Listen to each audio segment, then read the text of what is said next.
Meus irmãos, a graça e a paz da parte do nosso Senhor e Salvador Jesus Cristo seja com todos nós, amém? Nosso Deus é louvado, exaltado, santificado em toda a terra e também por sua graça aqui entre nós, como igreja sua aqui nesta cidade, aqui neste lugar. Nós estamos aqui com esse propósito de exaltarmos, glorificarmos o nome do nosso Deus. Assim, irmãos, não vai ter classe, é isso? Então vamos já caminhar na nossa lição aqui, a classe dos adultos. Vamos então orar. Nós vamos nessa manhã começar um novo capítulo da Confissão de Fé. Nós já estamos bem próximos aí de encerrar esse estudo da Confissão de Fé. Depois desse capítulo, nós já entramos numa seção que é das últimas coisas, um pouco de escatologia, que a Confissão de Fé vai falar, e depois então nós encerramos, né? Estamos aqui na aula 100 e já caminhando aí para, em mais algumas aulas, encerrar esse estudo que fizemos, né? Uma caminhada bem tranquila aí, conhecendo com algum detalhe aí os nossos símbolos de fé. Ok? Vamos orar. Oremos então ao nosso Deus.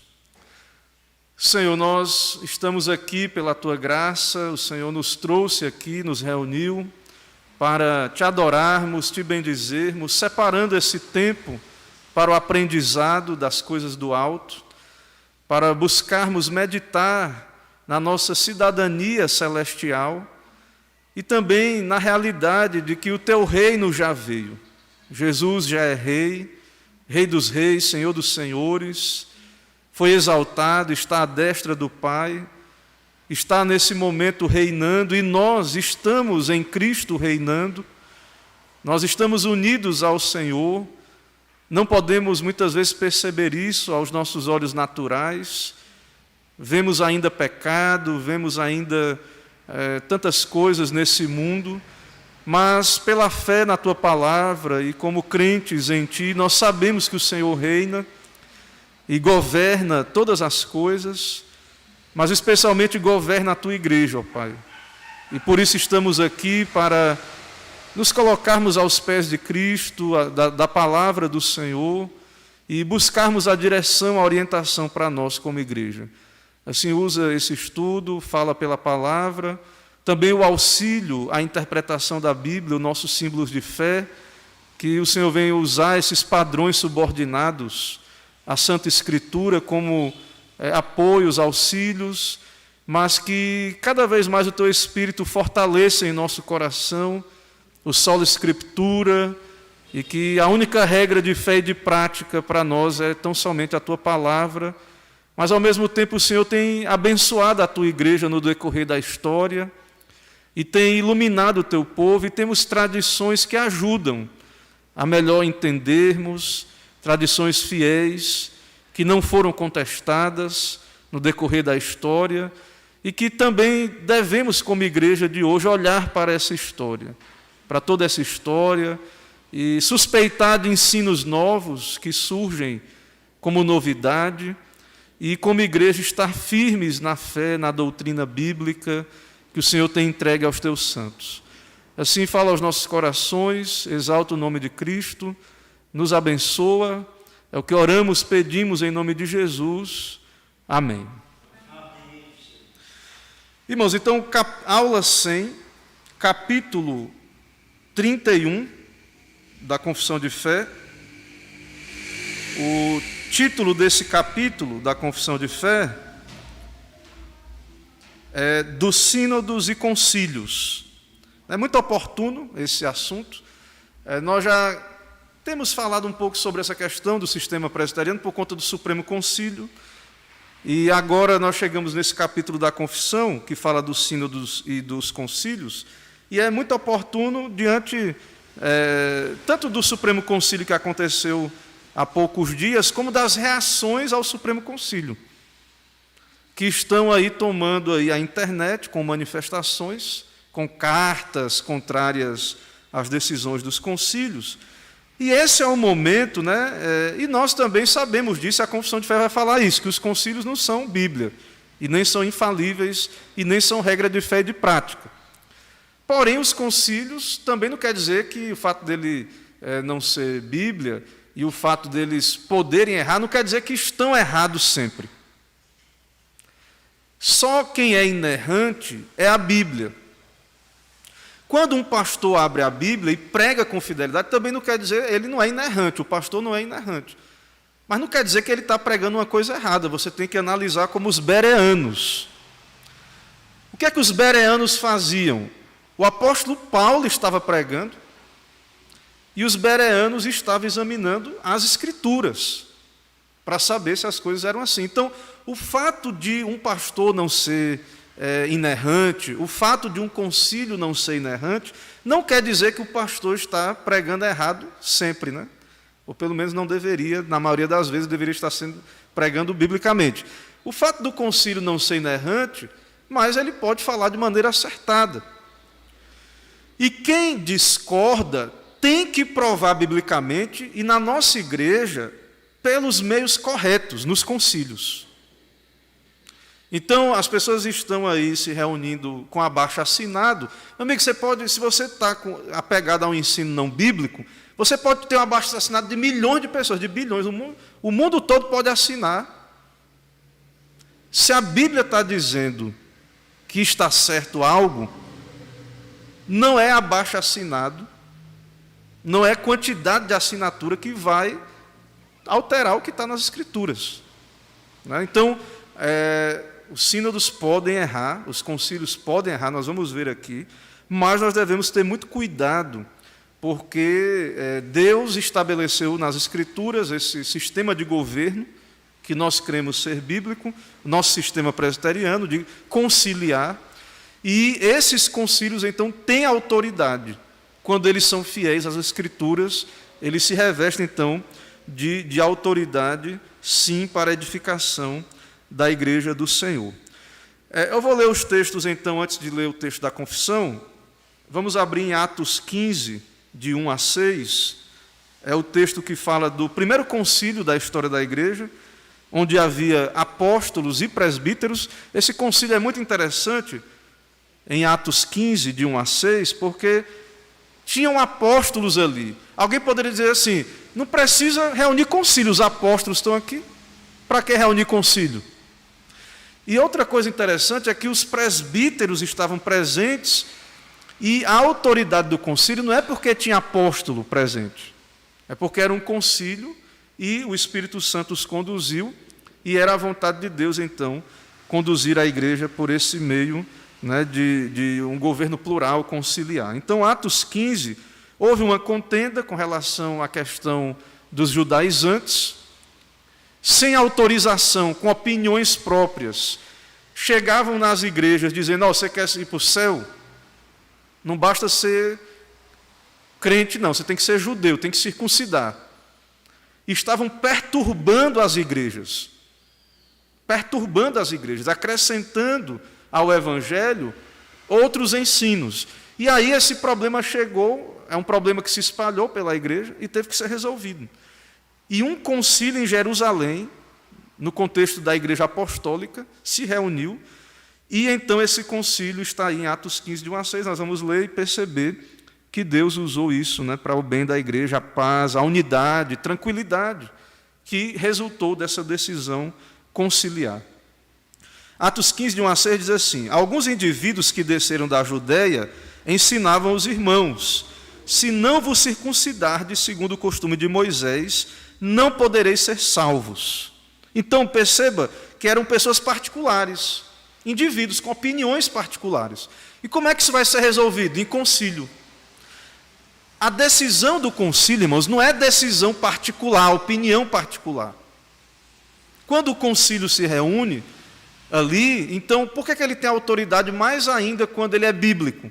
Porque, é claro, eu, como indivíduo, quando eu falo uma coisa que é bíblica, tenho autoridade por causa da Bíblia, porque eu estou ensinando corretamente. Mas também Deus estabeleceu os concílios, e há uma autoridade, se reveste de uma autoridade ainda maior quando uma assembleia da igreja solene, conciliar, se reúne e afirma algo que é bíblico. Então isso tem um peso até mesmo do que uma opinião aleatória de alguém. Então esses irmãos estavam ensinando, não pedir autorização dos apóstolos, não tinha base bíblica, o que eles estavam ensinando, E aí estavam perturbando as igrejas, dizendo que não podia alguém ser salvo se não tivesse o sinal da circuncisão. Verso 2. Tendo havido da parte de Paulo e Barnabé contenda e não pequena discussão, eles resolveram que esses dois e alguns outros dentre eles subissem a Jerusalém aos apóstolos e presbíteros com respeito a essa questão. Então houve uma demanda, desconforto, estava trazendo problema.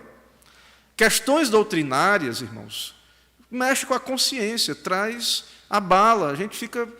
sempre foi assim, ou então os irmãos estão ensinando que é assim, mas não é assim, ou se não é, quem é que vai resolver, e qual é a resposta, o que vai trazer unidade, paz, e Deus vai usar para nos aquietar. Então, o problema, o conflito estava ali, uma questão doutrinária.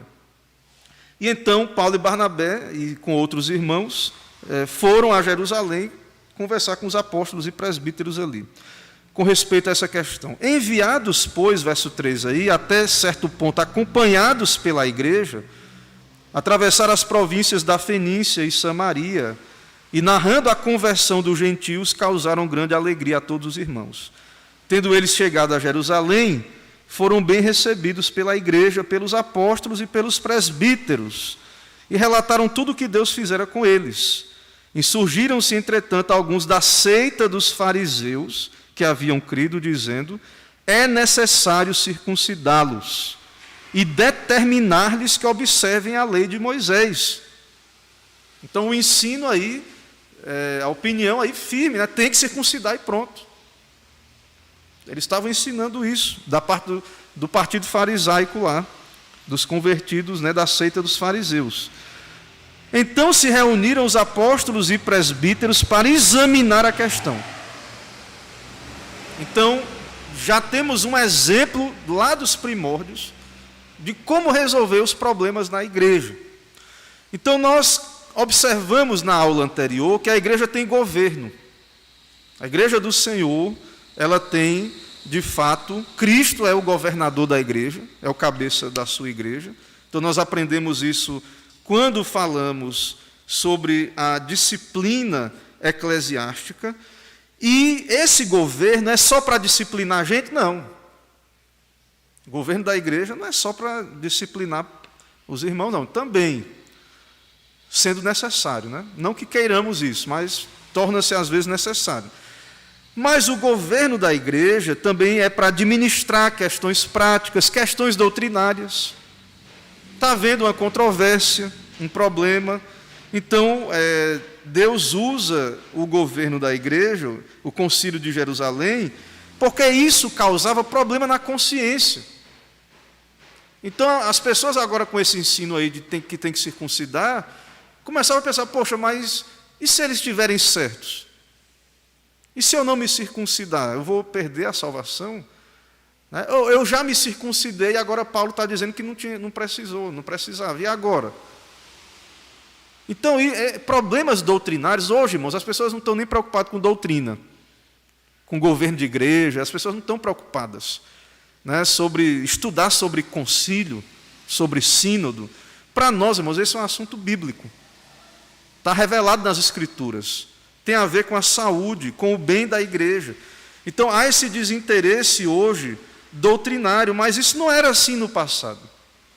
E não deveria ser assim também nos nossos dias. Então, as pessoas no passado ficavam preocupadas, a consciência ficava preocupada. Hoje as pessoas não têm medo, né, de estar numa igreja herética, de estar sendo conduzidas erradamente para a sua destruição. As pessoas não estão nem preocupadas.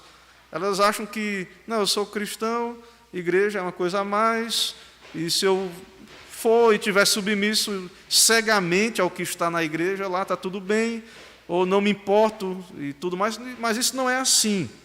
Nós devemos nos preocupar, porque são assuntos bíblicos e diz respeito ao nosso bem espiritual. A confissão também cita Atos 20, 17, 20 e 28, porque já há uma ênfase nos presbíteros. Então, o concílio não era só de apóstolo, ou só de pastor, só dos docentes, digamos assim. Atos 20, 17, a Confissão de Fé cita esse texto. Diz assim: de Mileto mandou a Éfeso chamar os presbíteros da igreja. E Atos 20, 28, Paulo diz, a Bíblia, né? E Paulo falando ali nas Escrituras inspiradas: atendei por vós e por todo o rebanho sobre o qual o Espírito Santo vos constituiu bispos, para pastoreardes a igreja de Deus, a qual ele comprou com seu próprio sangue. E também cita Apocalipse 2, eu não vou ler aqui, mas para os irmãos depois lerem em casa, Apocalipse 2, de 1 a 6, carta à igreja de Éfeso, né, que está lá registrado no livro de Apocalipse. Ok? Irmãos, então, a Confissão de Fé agora, capítulo 31, do Sínodos e Concílios, seção 1, os teólogos, então, elaboraram da seguinte maneira essa doutrina: para melhor governo e maior edificação da igreja, deverá haver as assembleias comumente chamadas sínodos ou concílios. Então é só para disciplinar? Não. Para o melhor governo da igreja e maior edificação. Então o propósito dos concílios se reunirem é a paz, a unidade, a edificação da igreja. Então é para esse propósito. Em virtude do seu cargo e do poder que Cristo lhes deu para edificação e não para destruição, então o propósito dos concílios qual é? Edificação da igreja. Trazer uma palavra fiel à Bíblia, às Escrituras. Então não é para destruição, para cisma, para racha. O propósito não é esse. O propósito é resolver os problemas de consciência, ser fiéis à Bíblia, trazer a igreja para a fidelidade ao Senhor, às Escrituras, porque esse é o seu poder que Cristo lhes deu para edificação, não para destruição. Pertence aos pastores e aos outros presbíteros. Então não é só, concílio não é coisa só de docente, de pastor, porque foi para o seminário. Por isso que na nossa igreja temos o conselho local, temos presbitério com pastores e presbíteros, temos sínodos com pastores e presbíteros, e no Supremo Concílio aquelas decisões que muita gente aí na IPB está reclamando aí, como eu falei em abaixo-assinado, metade ali era presbíteros da igreja votando.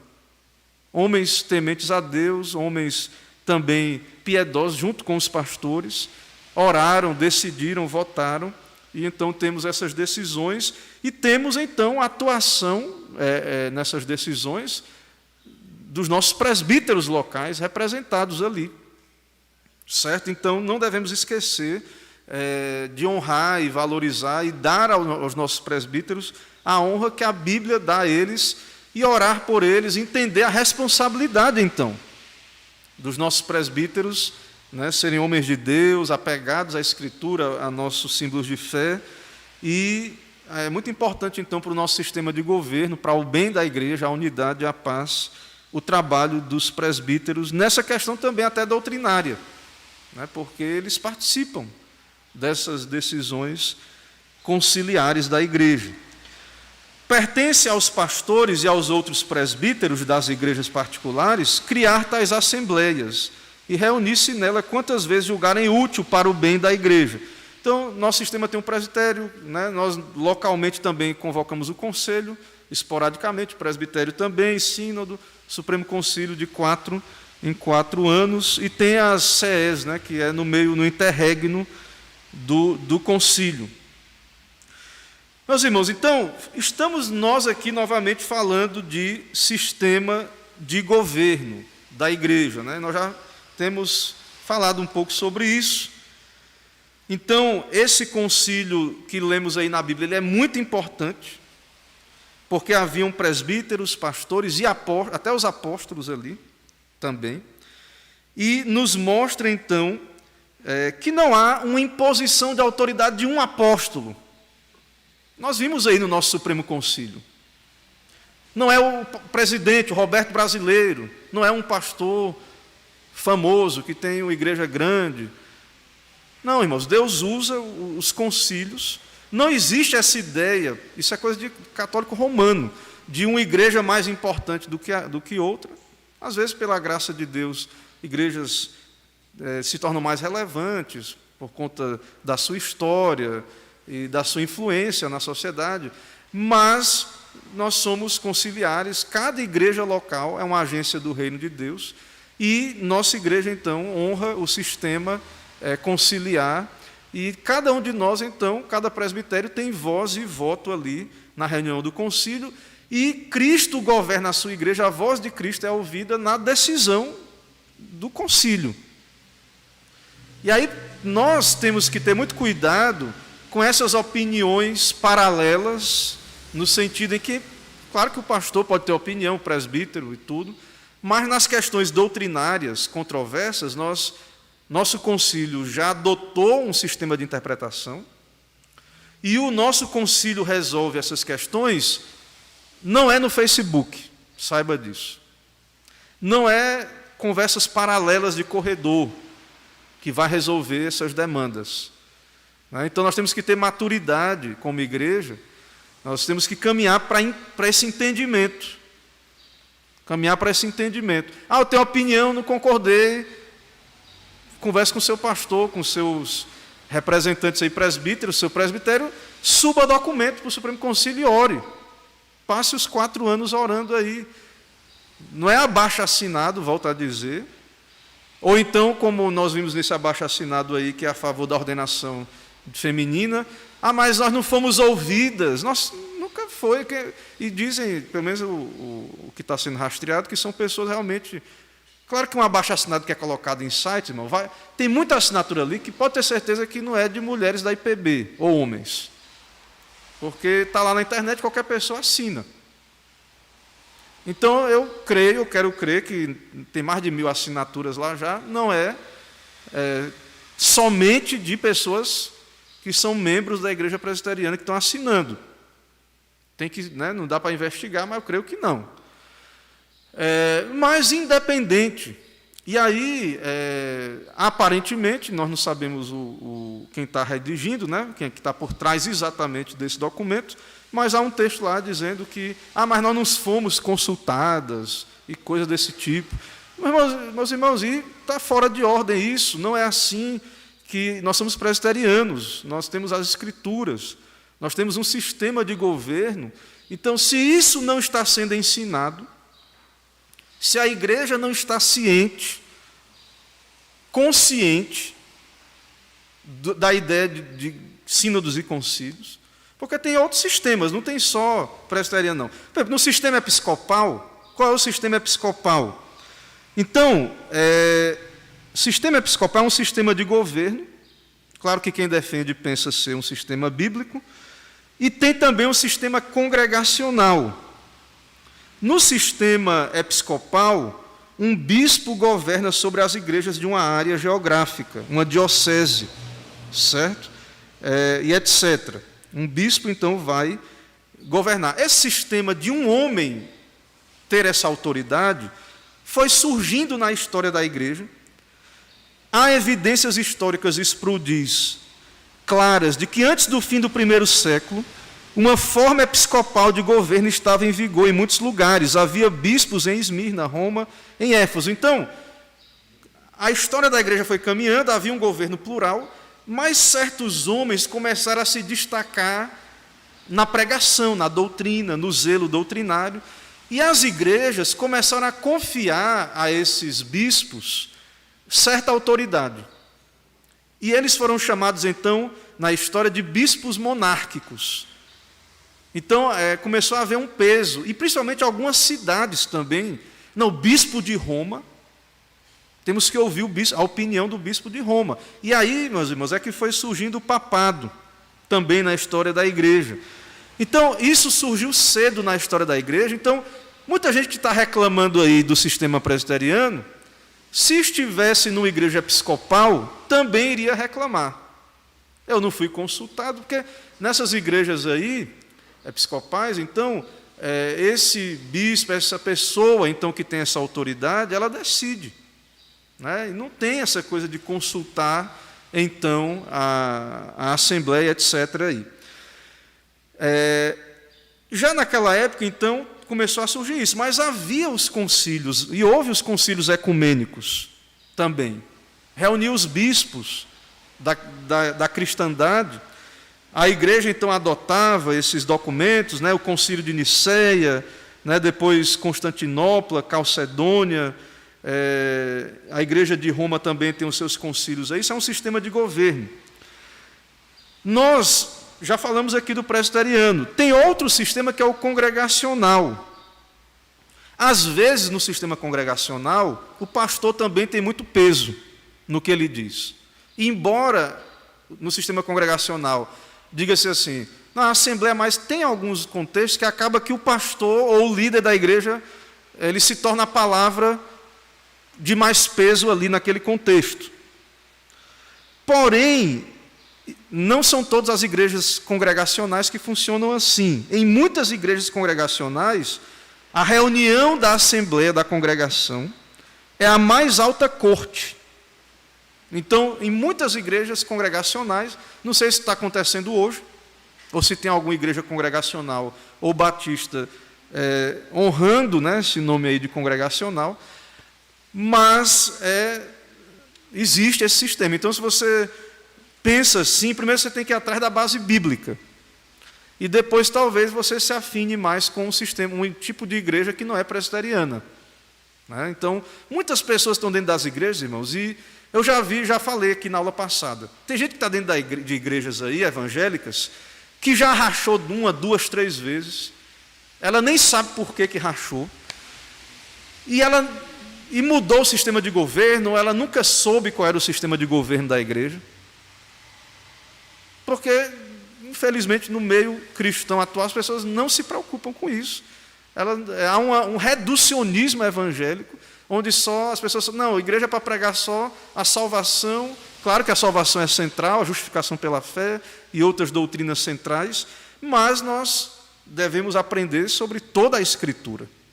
Toda a Bíblia ela é importante para a nossa fé, como nossa regra de fé e de prática. Então, nós, livremente, quando decidimos ser presbiterianos, nós adotamos, então, um sistema de governo representativo, chamado presbiteriano, em que ministros e anciãos ou presbíteros se reúnem em assembleias regionais, chamadas presbitérios, e etc., né, sínodos, assembleias gerais, que na nossa igreja a Assembleia Geral é chamada de Supremo Concílio. Certo? Essa ideia também, quando um concílio toma uma decisão e a pessoa ela pode recorrer ao presbitério, ao sínodo e ao Supremo Concílio. Então, essa ideia também de ter uma instância, né, um sínodo, um concílio acima, isso também traz uma certa proteção, porque você pode apelar para um outro concílio que às vezes não tem suspeição e ele vai poder julgar melhor o caso, dependendo da situação, isso é necessário. Ok? Então, há muitos argumentos aí bíblicos a favor da ideia de um governo conciliar, certo? E nós vamos ver... Deixa eu ler aqui novamente então, o texto da confissão, e aí nós encerramos essa primeira parte. Eu vejo se os irmãos têm perguntas e a gente avança para o próximo ponto. Então, vou ler aqui novamente o texto da seção 1, e aí, se os irmãos tiverem dúvidas, já preparem aí para perguntar. Então, para o melhor governo e maior edificação da igreja, deverá haver assembleias comumente chamadas sínodos ou concílios. Em virtude do seu cargo e do poder que Cristo lhes deu para a edificação e não para a destruição, pertence aos pastores e outros presbíteros das igrejas particulares criar tais assembleias e reunir-se nelas quantas vezes julgarem útil para o bem da igreja. Certo? Então, há um poder que Cristo deu à igreja. Para nós presbiterianos, esse poder ele é exercido através dos concílios.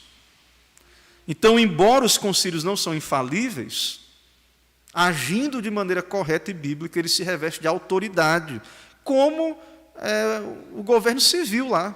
A gente vai votar, vai ter as eleições, e aquelas pessoas que estarão instituídas, elas têm uma autoridade constituída. Então, existem autoridades constituídas também na igreja, que tem um poder, claro que não é um poder ilimitado, é um poder limitado. É um poder para agir de acordo com a Bíblia. Um poder que Cristo deu, agora é um poder real. E quando alguém resiste a decisões bíblicas dos concílios, essas pessoas estão resistindo à ordenação de Deus, à autoridade instituída pelo próprio Deus. Isso é muito sério. E nós devemos ter muito cuidado, porque isso acaba se manifestando em rebeldias, maneiras rebeldes de reagir à questão do concílio, e acaba sendo a resistência à autoridade mesmo. E isso traz perturbação da paz da igreja, por parte desse tipo de postura. Irmãos, dúvidas, perguntas até aqui? Sessão 1. Diga, meu irmão, Gabriel.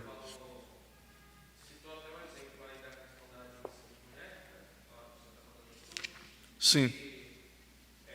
Uma das principais decisões do Supremo Conselho, desse ano, foi aquela que na divisão de membros não se deve receber como membro comungante quem rejeita a parte dos símbolos de fé da IPB, dentre outros aqui, mas Sim. então, assim, a minha dúvida é, e não se deve aceitar pessoas que têm alguns pensamentos contrários. E irmãos que já estão já fazem parte da IPB, porém tem esses pensamentos contrários, como por exemplo, essa questão do pastorado feminino. Deve fazer. Porque o senhor está certo, como o senhor disse, porque dentro da igreja da IPB existem irmãos, de fato, que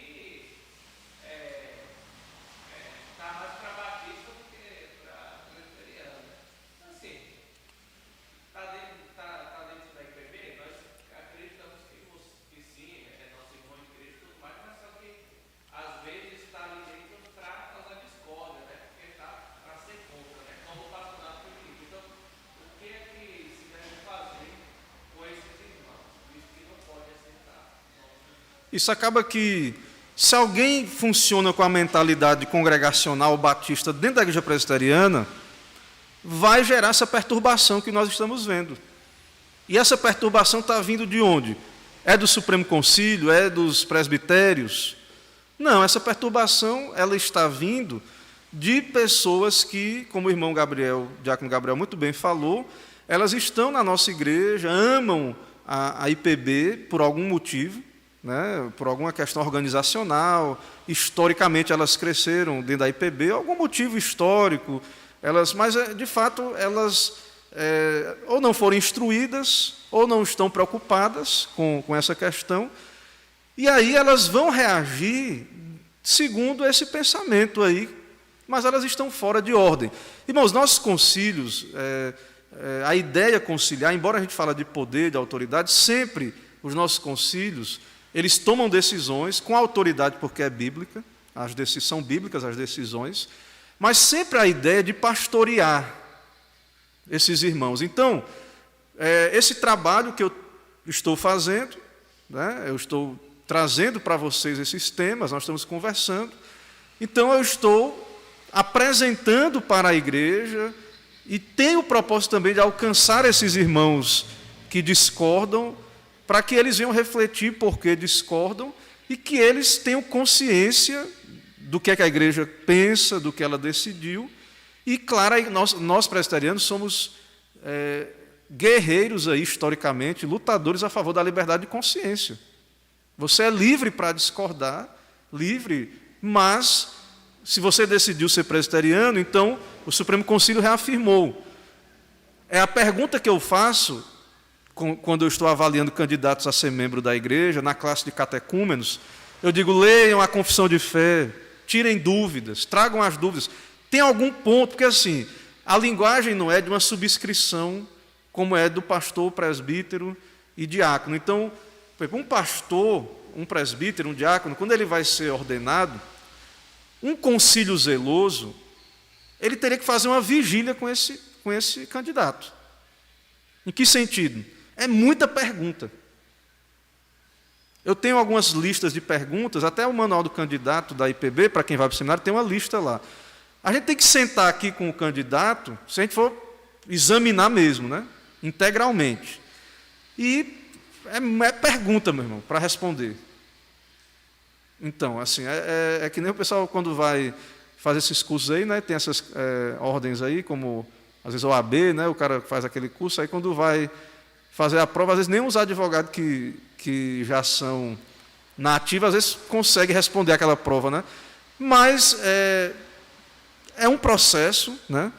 E é muita pergunta mesmo, e deveria haver esse zelo, porque a igreja exige subscrição. Agora, um membro, digamos que ele não tem como ter esse detalhe, né?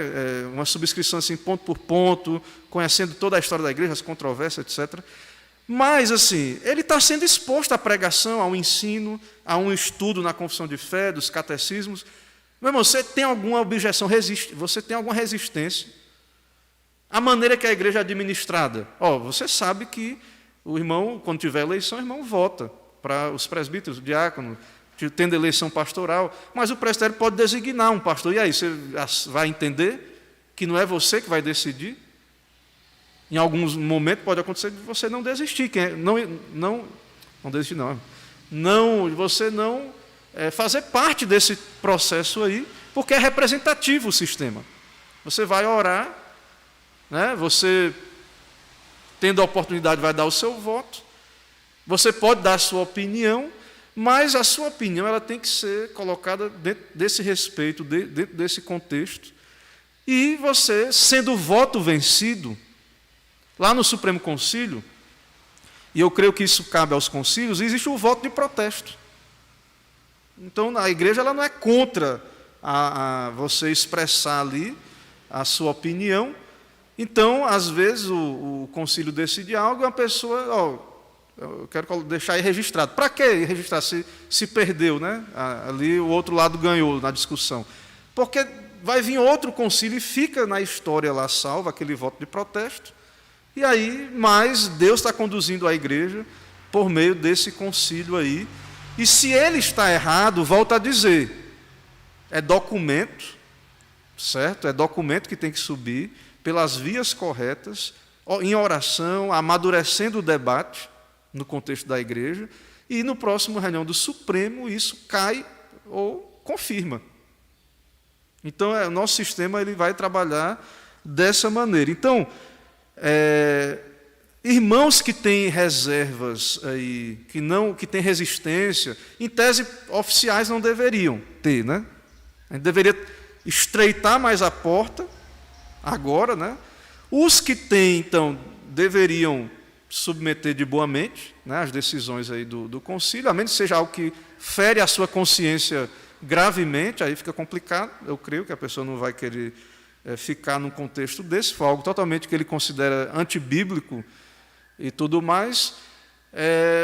Mas, com relação aos membros, o que se espera, então, né, que haja uma aceitação dos símbolos de fé e uma submissão, aí, uma sujeição voluntária, entendendo que a nossa igreja, essa é a interpretação oficial da igreja.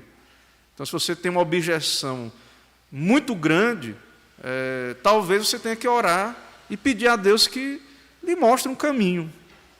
Né? Uma objeção muito grande e tal. Presbítero Romeu. Eu queria colocar o seguinte, pastor. Essas determinações, né, que foram deliberadas e determinadas nesse último Supremo, esses mesmos assuntos, eles só poderão ser discutidos novamente daqui a 4 anos. Havendo algo novo, existe a possibilidade de uma convocação extraordinária do Supremo Concílio? Então, assim, o nosso Supremo Concílio, ele tem trabalhado as questões doutrinárias realmente de 4 em 4 anos.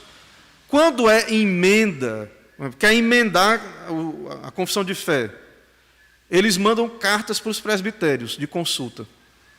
Porque, assim, na verdade, irmãos, a gente não pode mudar a confissão de fé. Quem é contrário, então tem que haver uma emenda.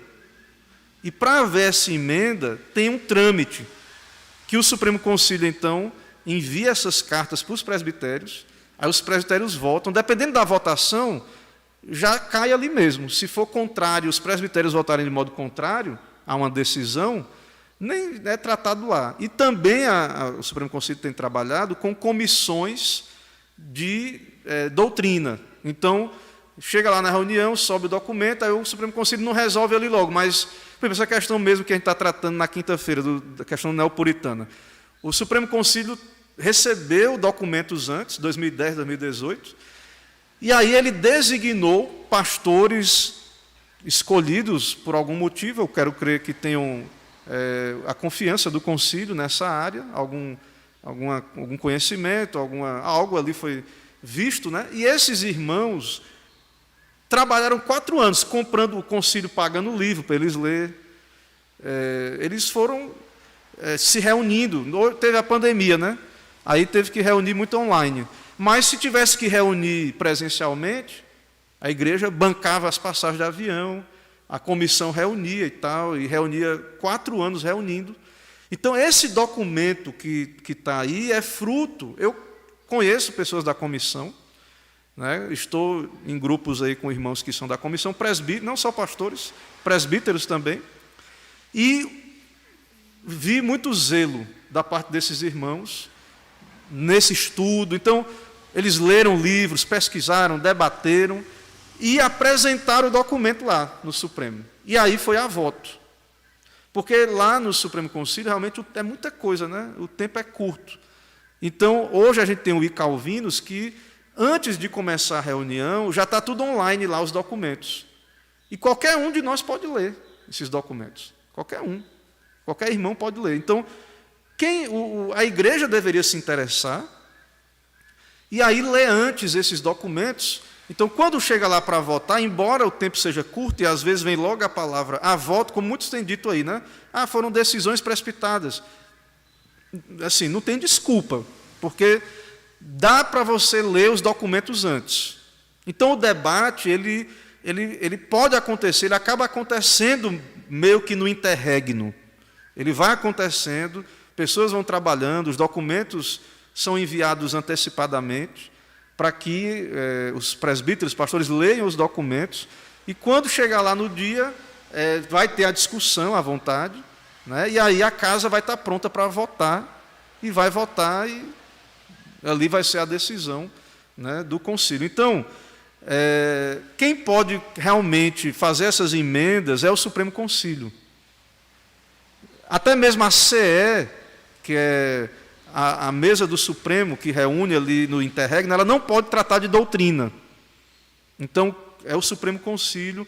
Mudar a Constituição também é Supremo Concílio que pode fazer isso. Então, tem que haver esse trâmite e tem que desembocar na reunião de 4 anos para resolver isso, né? Não pode ser uma coisa decidida, porque é a reunião máxima e que reúne representantes realmente de toda a nossa denominação. Ok? Então, tem que realmente subir lá para o Supremo.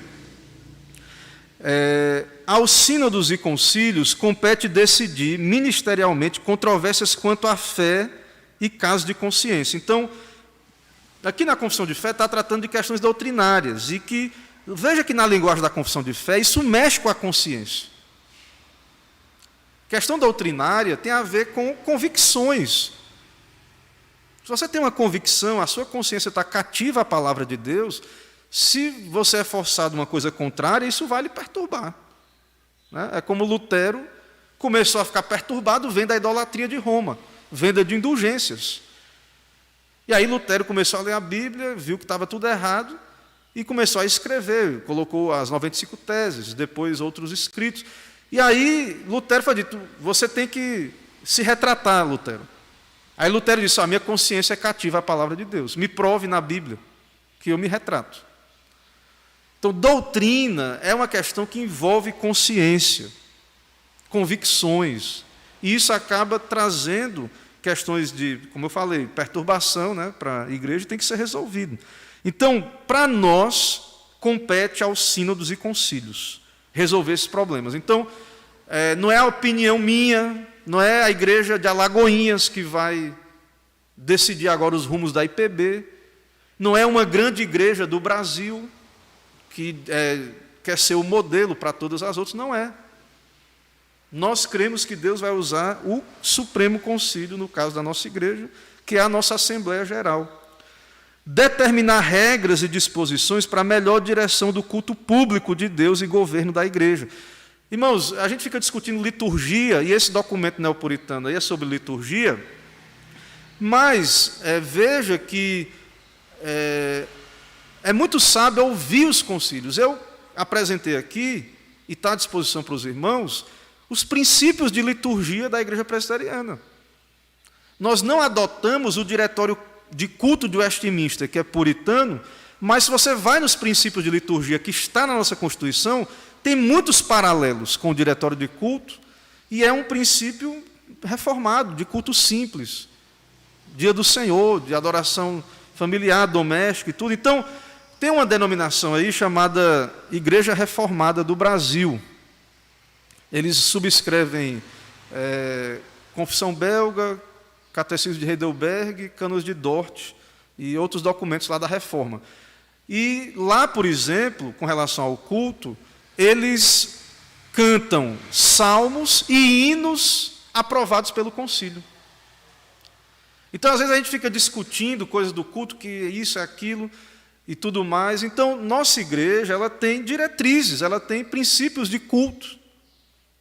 Isso já está tratado lá no papel. A nossa igreja, ela tem a confissão de fé, que é um documento que, se você for realmente historicamente lá, vai ver que era Salmos mesmo, por exemplo, que está escrito na confissão de fé como elemento de culto. A nossa igreja, apesar disso, né, ela é uma igreja de subscrição integral, então ela qualifica as doutrinas. E a nossa igreja, então, tem qualificado que não é que é errado quem canta os salmos, mas pelas decisões dos concílios e tal. Então, a nossa igreja, ela parece, juntando aí as pontas, caminhar para um sistema mais de salmodia inclusiva.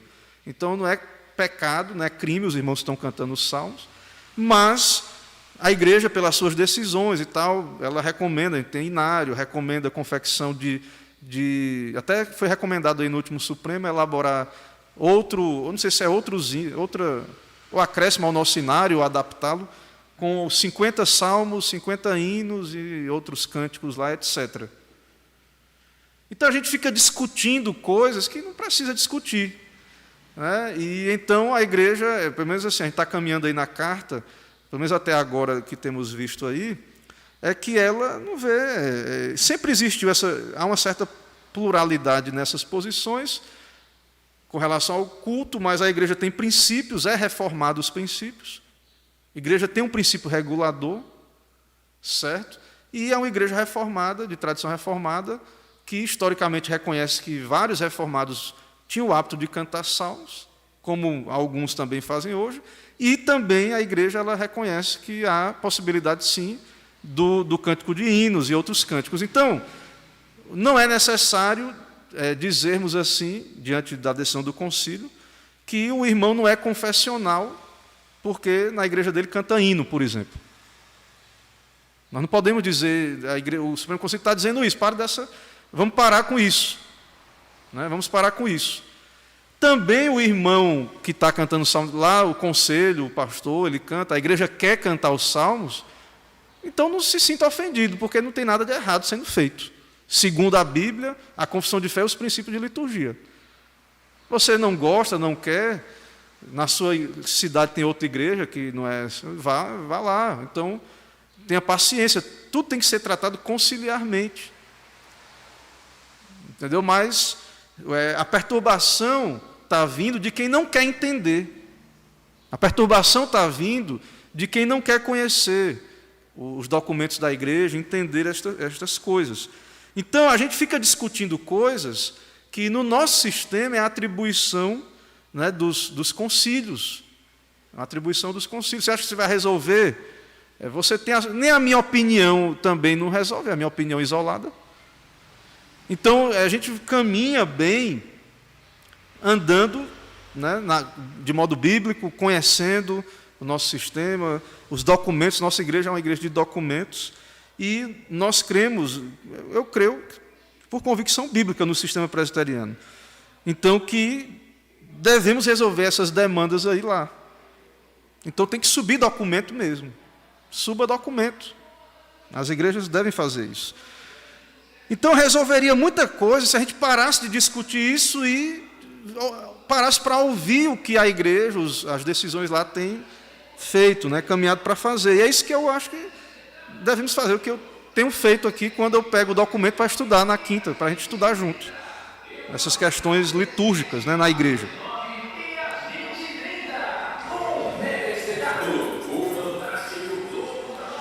Os seus decretos e decisões, sendo consoantes com a palavra de Deus, devem ser recebidos com reverência e submissão. Há uma irreverência hoje. O pessoal não está nem aí para concílio, para Supremo Concílio. O Supremo Concílio votou agora aí, essa questão das irmãs não pregar. Você está lá no Facebook, está cheio de cartaz de culto solene com irmãs pregando aí pelo Brasil. Há uma irreverência, uma rebeldia. Eles sabem, sim, da decisão.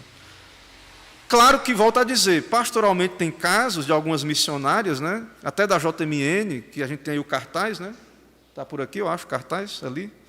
Você vai lá no cartaz da JMN, vai ter várias irmãs que estão pastoreando os campos, elas estão à frente, pregando, fazendo tudo.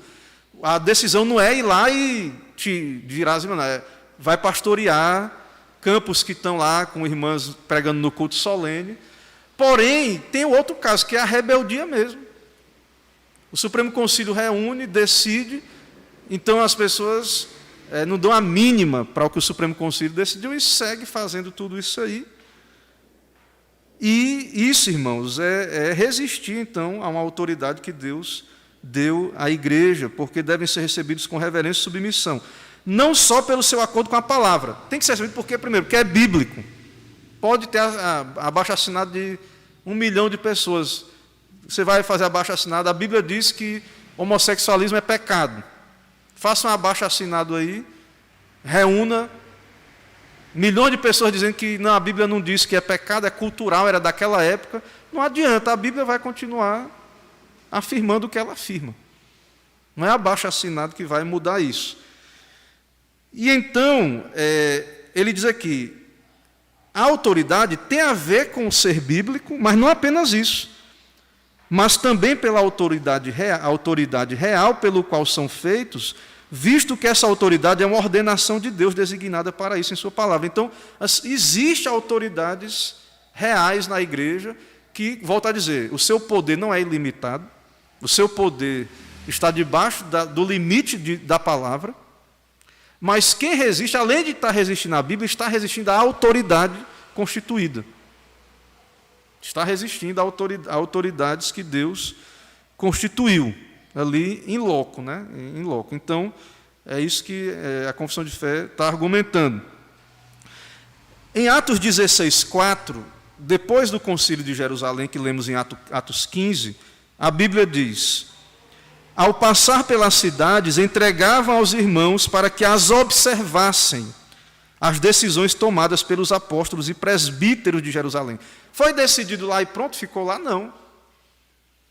Esse documento saía porque nós somos igrejas federadas.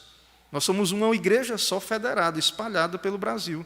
A decisão lá sai sendo distribuída para que sejam observadas. Atos 15, 27 a 31.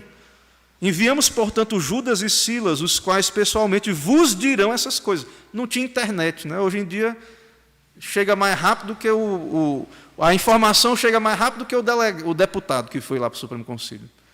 Naquela época, não, o pessoal tinha que ter o irmãozinho andando no lombo de jumento, ia no lombo do jegue, viajando, aí chegava lá, lá em Jerusalém, os irmãos reuniram, está aqui a decisão do concílio. Pois pareceu bem ao Espírito Santo e a nós não vos impor maior encargo, além destas coisas essenciais. Aí vem a decisão, que vos abstenhais das coisas sacrificadas a ídolos, bem como do sangue e da carne de animais sufocados, das relações sexuais ilícitas, destas coisas fareis bem, se vos guardardes saúde. Também no verso 30, deixa eu ver aqui qual é o capítulo. Eu não lembro aqui qual é o capítulo, mas tem assim, verso 30. Os que foram enviados desceram logo para Antioquia. Atos 15, né? Os que foram enviados desceram logo para Antioquia. E, tendo reunido a comunidade, entregaram a epístola e a leram. E, sobremaneira, se alegraram pelo conforto recebido. Era assim, irmãos, que era para ser recebidas as decisões bíblicas do concílio. reúne a igreja, traz as decisões e os irmãos, glória a Deus, que maravilha, deveria trazer paz, foi para o bem da igreja, para a unidade, para a edificação da igreja. Então, Deus nos dá essa maneira de trabalhar como concílios, né, como igreja presbiteriana, porque Deus usa o sistema de vários conselheiros e Deus nos ordena, então, usar esse meio para resolver as demandas da igreja. Certo? O Senhor nos diz para usar, então, esses meios. Certo? Mas não concordei. Aí é o que ele diz: não concordei com a decisão do conselho local. Apele ao presbitério. O presbitério também não concordou comigo. Apele ao sínodo. Vá ao Supremo. Certo? Então, mas o presbitério porque não aprovou, porque o presbitério tem alguma suspeição. O presbitério... Então, quando você apela a um tribunal superior, aquele tribunal ele já vai ter outra perspectiva do problema. Certo? Então, nós precisamos perceber isso. Ok? Então, questões de fé e doutrina no sistema presbiteriano são resolvidas aonde? Nos concílios, e principalmente no Supremo Concílio. E é um assunto ministerial. Certo? E o Estado também... E aí o Supremo Concílio tratou isso, não é para o Estado ficar dizendo quando é que a igreja abre e fecha. Outra coisa, você tem um problema com o irmão, não é para você ficar indo para tribunais civis, tribunais aí, para a justiça comum, sem primeiro esgotar, tratar o problema na igreja. Certo? Observar o que os concílios, então, estão respondendo. Então, se você tem uma disputa teológica com o irmão, né, então você discorda do irmão, o irmão é contra o aborto, o outro é a favor. Ele não tem que ir lá na Câmara dos Deputados, sei lá onde é que vai, na Justiça Comum. Não, ele tem que ir para os tribunais da igreja. Então, você não tem que ir atrás de outra validação para resolver os problemas internos da igreja. Certo? Então... também nós, a igreja, não vamos interferir nos assuntos do Estado até certo ponto, é uma questão mais complexa aí, né? Mas nós vamos caminhar mais na frente se der tempo, não sei se vai dar tempo hoje, não. Ok? Então, veja isso aqui que eu vou dizer, Sproul, estou lendo aqui o texto do R.C. Sproul. Como Deus deve ser adorado, não é uma questão de preferência pessoal para o presbiteriano, para a Bíblia em primeiro lugar, né? Porque é bíblico isso. Deus disse, não farás imagem e tal, como é que tem que ser o culto. Então, para um presbiteriano, de verdade, independente das variações aí, só modo inclusiva, exclusiva, das opiniões, o culto, a liturgia, como Deus tem que ser adorado, não é uma questão do que a minha opinião só, é Bíblia em primeiro lugar. E nós também resolvemos essas questões em concílio. Certo? Nós resolvemos nossas questões em concílio. Nós sabemos que o culto é importante. Qualquer presbiteriano deveria ter essa percepção, né, que é algo, sim, importante. Mas não é questões de opinião particular. Por mais piedoso que seja o pastor, o irmão, nós resolvemos nossas demandas aí como igreja por meio de concílios, né, nossos concílios. Ok? E todo irmão piedoso vai acatar aquilo que é bíblico ali, fiel, e que é para o bem, para a unidade da igreja. Todos os sínodos e concílios, desde os tempos dos apóstolos, quer gerais, quer particulares, podem errar, e muitos têm errado. Não é palavra de Deus, Supremo Concílio, nem a Assembleia de Westminster, eles podem errar. Eles, portanto, não devem constituir regra de fé e de prática. Nossa regra de fé e prática é a Bíblia. Mas podem ser usados como auxílio em uma e outra coisa. É auxílio, não é regra de fé, mas não quer dizer que está sempre errado. Sendo fiel à Bíblia, então é um auxílio. Não foi fiel, entre com documento, vamos orar para que isso reverta, pelos meios corretos. Certo? Mas o fato de ser falível o concílio e poder errar, não quer dizer Porque o pessoal pega isso aqui, ó, agora mesmo depois do concílio, o pessoal que não concorda, ou a gente mesmo em outras coisas no passado que discordamos, aí vem essa questão. Aí a gente diz, não, mas todos os concílios erram. Claro que a gente sabe disso. Né? Então faça alguma coisa, ore, entre com documento, vamos orar pelo próximo, para ver se Deus traz uma maturidade maior para a igreja. Mas, enquanto isso, nós não podemos jogar todos os concílios fora, como se... Às vezes tem um solo escritura, que o pessoal pensa que, assim, não pode ter... A gente tem que rejeitar toda a tradição da igreja. Não, mas os concílios não são Bíblia, podem errar, mas Deus vem iluminando a igreja no correr da história. Tem muitas boas interpretações. Pelo contrário, você devia desconfiar de uma igreja ou de alguém que chega com uma doutrina que totalmente nova. Por exemplo, ele vai citar aqui, o Sproul vai citar aqui, esse problema da mulher, ordenação de mulher. Sabe quando foi que começou a ser discutido isso na história da igreja? Em 1960, com a questão da liberação sexual lá, esses movimentos que surgiram aí. Então, a igreja foi machista até 1960, o apóstolo Paulo, a igreja concordou que o que o Paulo estava dizendo era aquilo mesmo, que a ordenação é de homens. Jesus chamou e está tudo lá. Aí passou 1960 anos de história. Aí surgiu esse movimento e tal aí, e agora a Bíblia está errada, a interpretação. Então, irmãos, esse tipo de novidade, todo assunto que a gente vai estudar, a gente fica discutindo. E às vezes é uma coisa que é uma novidade na história da igreja, como esse caso aí. Certo? Então, alguns podem pensar que não foi até que as mulheres receberam essa libertação, né, essa liberação aí veio à tona, e aí a igreja esteve errada, então, por quase 2000 anos. E aí o erro foi exposto. Mas isso é improvável. Quer dizer que o Espírito Santo, a igreja andou cega quase 2000 anos nesse assunto aí. Então, Deus tem iluminado a igreja no correr dos séculos. E nós, irmãos, devemos, embora é sola escritura, a tradição não pode soterrar a Bíblia, negar, está acima da Bíblia. Mas a tradição, ela nos ajuda, né? A tradição tem sim ali documentos fiéis, os credos. Nós concordamos que os credos tem crítica, tem coisa que poderia... mas é um contexto histórico. Mas foram bíblicos.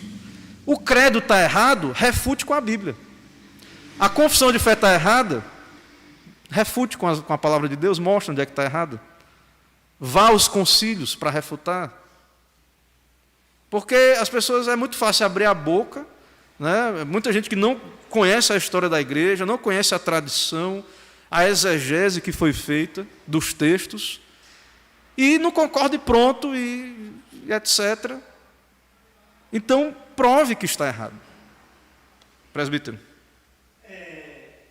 O concílio, na verdade, nos traz tranquilidade e, assim, aquela paz que transcende todas as coisas. Por que eu digo isso? É como o senhor colocou aí. A hermenêutica, a exegese praticada por um grupo maciço que aprovou tudo isso que está posto hoje. Então, com isso, me dá paz e me dá tranquilidade.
Isso. Infelizmente, é uma questão de tempo, eu acho. Né? Eu não sei se eu estarei vivo até lá, porém, eu tenho certeza absoluta que este grupo não vai permanecer na igreja presbiteriana. Lá na frente, vai haver, eles vão ter que tomar conta, porque o caminho correto é esse que o senhor expôs aí, e não sendo assim, eles vão ter que se direcionar para um outro tipo de rumo. Isso é fato. Até mesmo dentro das questões locais também, vai servir como norte para isso também. Aqui na igreja local nossa, tem todos os trâmites, tudo aquilo que nós passamos dentro daquilo que preconiza a palavra de Deus em primeiro lugar, e depois os nossos documentos que subscritos por nós como presbiteriano de Alagoinhas, e o caminho é esse. Se o presbítero Romeu chegou a um determinado momento em que, diante de tudo que está sendo posto aqui, ainda se sentir desconfortável, o caminho do presbítero Romeu é pegar pela mão e buscar um lugar que ele achar que é de ponto. Esse é o caminho. Sim. Inclusive, o propósito é esse. Até o guia aqui de estudos, o Chad, aqui, ele diz o seguinte: os concílios podem ajudar a acalmar mentes atribuladas e resolver discordâncias preocupantes. Então, é uma ajuda, um auxílio para nós, como o presbítero Romeu falou. Existe o problema, existem as discussões, existem. Mas no nosso modelo de igreja, isso traz realmente nos acalma, porque Deus usa esses homens, esses representantes, e nós vemos que as decisões não foi para agradar, não foi politicamente correta. A decisão foi uma decisão bíblica. Então a igreja, os tementes a Deus, os fiéis, vão submeter. Quem discorda por questão de consciência é livre, realmente, para buscar um outro caminho e uma outra solução. Ele também diz aqui, segundo, sínodos e concílios podem determinar regras e disposições para a melhor direção do culto público e governo da igreja. Então o pessoal quer discutir como se a gente fosse congregacional, liturgia, culto. A gente tem documentos sobre isso, e a nossa igreja, nos seus documentos, ela tem uma certa abertura para uma certa variedade de liturgias. É isso que acontece hoje na IPB. Então, dependendo do pastor que dirige a liturgia, ele tem base para ter não é idêntica, a liturgia não vai ser idêntica, mas tem questões, a gente resolve onde isso? No concílio.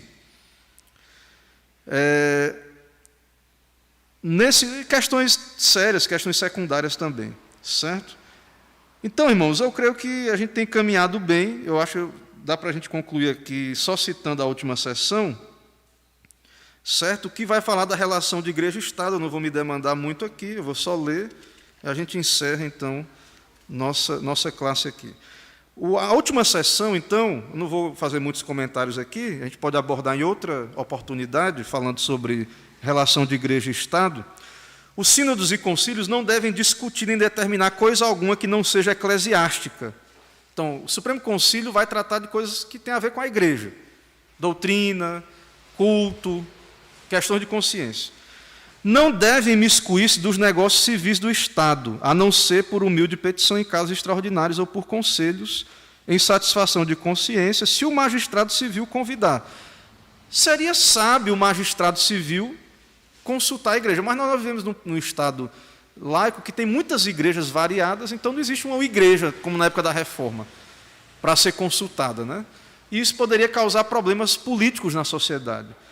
Então, em geral, a maneira mais sábia é separar essas questões, porém, às vezes, quando o Estado decide algumas questões, como, por exemplo, aborto, isso acaba que mexe um pouco com a igreja, que é pró-vida, e a igreja ela acaba se vendo com necessidade de se manifestar contra.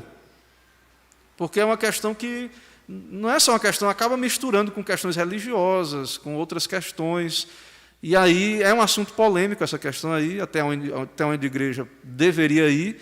Em geral, na reforma, a igreja era vista como consciência do Estado, então um papel profético de alertar, embora quem vai decidir lá é o pessoal que está lá nas câmaras, né? Quem vai decidir a lei é esse pessoal, e se tiver cristãos lá, seria bom para poder dar um voto inclinada à nossa posição. Mas a igreja, o governo da igreja, os pastores, presbíteros, eles não vão interferir ali nas questões de Estado, senão na pregação, de modo profético, anunciando o que a Bíblia diz que é contrário a isso.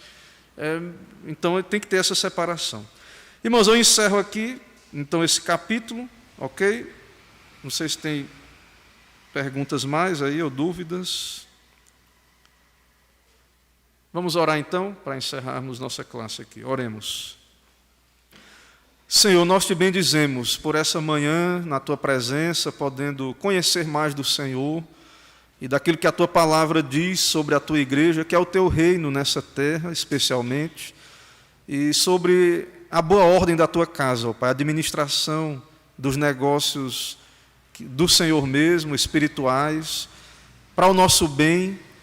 Nos dá temor a Ti, sabedoria, meditar nestas coisas, chegar a conclusões maduras, sábias, coerentes com a Bíblia, com a igreja, com a nossa história de vida, e sermos conduzidos por uma boa consciência, de boa mente, ao que for melhor para a Tua glória e para o nosso bem espiritual, ó Pai. Dá sabedoria às autoridades espirituais constituídas, pastores, presbíteros, aos concílios da igreja. Continua capacitando, fortalecendo a nossa igreja, e que essas decisões venham também trazer fortalecimento, paz, harmonia, unidade e crescimento espiritual, numérico às igrejas, porque cremos, ó Deus, que quando somos fiéis a Ti, o Senhor abençoa a nossa obediência. Assim, abençoa esse trabalho aqui, essa igreja local. Ó Deus, cuida daqueles que têm tido dificuldade, o Senhor esteja pastoreando esses corações, se são Teus eleitos, que eles venham se arrepender, ser convencidos da verdade, e que venham então submeter de boa mente a Tua palavra. E aqueles que não se arrependerem, ó Pai, que o Senhor mesmo trate com eles, que o Senhor venha manifestar a eles que o Senhor está contrário a eles, a essas posições.